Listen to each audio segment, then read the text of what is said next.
മണ്ണാർക്കാട് തെങ്കര മെഴുകുപാറയിൽ കടുവ ആടിനെ ആക്രമിച്ചതായി നാട്ടുകാർ പറഞ്ഞു. ഓലിക്കൽ മോഹനന്റെ ആടിനെ തിങ്കളാഴ്ച ഉച്ചയ്ക്ക് 2 മണിക്കാണ് കടുവ പിടിച്ചതെന്ന് പ്രദേശവാസികൾ പറഞ്ഞു. ജനവാസ മേഖലയിൽ ഈ കടുവയുടെ സാന്നിധ്യം കണ്ടത് വളരെ വലിയ പ്രയാസം സൃഷ്ടിക്കുന്നു. ജനങ്ങളാകെ ഭീതിയിലാണ്. ഇതിൽ ബന്ധപ്പെട്ട ഫോറസ്റ്റ് അധികൃതർ കൃത്യമായി കൊണ്ട് അവരുടെ റാപ്പിഡ് റെസ്പോൺസ് ടീമുണ്ട്, RRT ടീമുണ്ട്.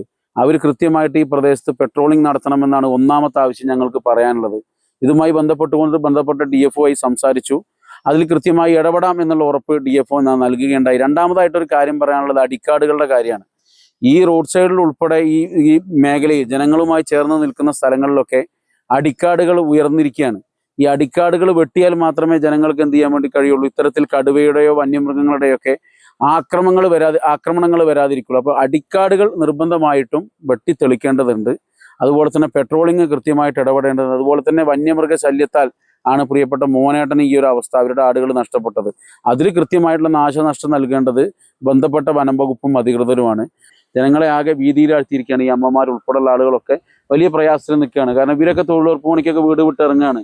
ഇവരൊക്കെ വീട് വിട്ടിറങ്ങുമ്പോൾ ഇപ്പോൾ ഇങ്ങനെ തൊഴിലെടുക്കുന്നതിൻ്റെ തൊട്ടടുത്ത് തന്നെ വന്നിട്ട് ഇങ്ങനെ കടുവ പിടിച്ചു കൊണ്ടുപോകുന്നൊരു സാഹചര്യമൊക്കെ ഒന്നും മുമ്പ് കേട്ട് കേൾവിയില്ല, അപ്പോൾ അടുത്ത് കാണുകയാണ്. അപ്പോൾ അതൊക്കെ ഇവർക്കും വലിയ പ്രയാസം സൃഷ്ടിക്കുന്നുണ്ട്. എല്ലാവർക്കും 2 മാസം മുന്നേ ആന വന്നു എന്നാണ് പറയുന്നത്. അപ്പോൾ ഈ മൃഗശല്യങ്ങൾ നിരന്തരമായിക്കൊണ്ട് തുടരുകയാണ്. ഇതിനെതിരെ ബന്ധപ്പെട്ട അധികാരികൾ നടപടിയെടുത്തേ തീരൂ. ആടിന്റെ ഉടമസ്ഥരും തൊഴിലുറപ്പ് തൊഴിലാളികളും ആടിനെ ആക്രമിക്കുന്നത് കണ്ടു. ആടിനെ മേയ്ക്കുന്ന സമയത്താണ് ആടിനെ കടുവ പിടിക്കുന്നത്.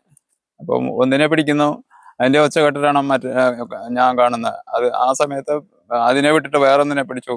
അപ്പം ആടും ഞാനും കൂടെ വെച്ചപ്പം കടുവ പുറകോട്ട് പോയി. അങ്ങനെ ആടിനെ രക്ഷപ്പെടുത്തി. പക്ഷെ ഒരെണ്ണം ഇപ്പോൾ സീരിയസിലാണ്. കടുവട്ടോടി ഒച്ച വെച്ചപ്പോൾ ഒരു 2 മണി സമയത്ത്, ഉച്ചയ്ക്ക് 2 മണി. കഴുത്തിന് പിടിച്ചിട്ട് നെറ്റിക്കും ഉണ്ട്, കൊമ്പിന്റെ നടുക്ക്. അതിൽ ഒരെണ്ണത്തിന് സീരിയസ് ആണ്. ഇപ്പം ഈ കടുവേന്ന് എങ്ങനെയാണ് ഉറപ്പിച്ചത്? കടുവേന് അതിന്റെ വരയും കാര്യങ്ങളൊക്കെ ഉണ്ടപ്പം നിങ്ങൾ നേരിട്ട് കണ്ടു? നേരിട്ട് കണ്ടു. ഒരു 50 മീറ്റർ പോലും ഇല്ല. 50 ഇല്ല, ഒരു 30 മീറ്റർ ഒക്കെ കാണുള്ളൂ. 30 ഇല്ലെന്ന് എനിക്ക് തോന്നുന്നു. ആടിന്റെ കഴുത്തിനാണ് കടിയേറ്റത്. സംഭവത്തിൽ വനം വകുപ്പ് പരിശോധന ആരംഭിച്ചു.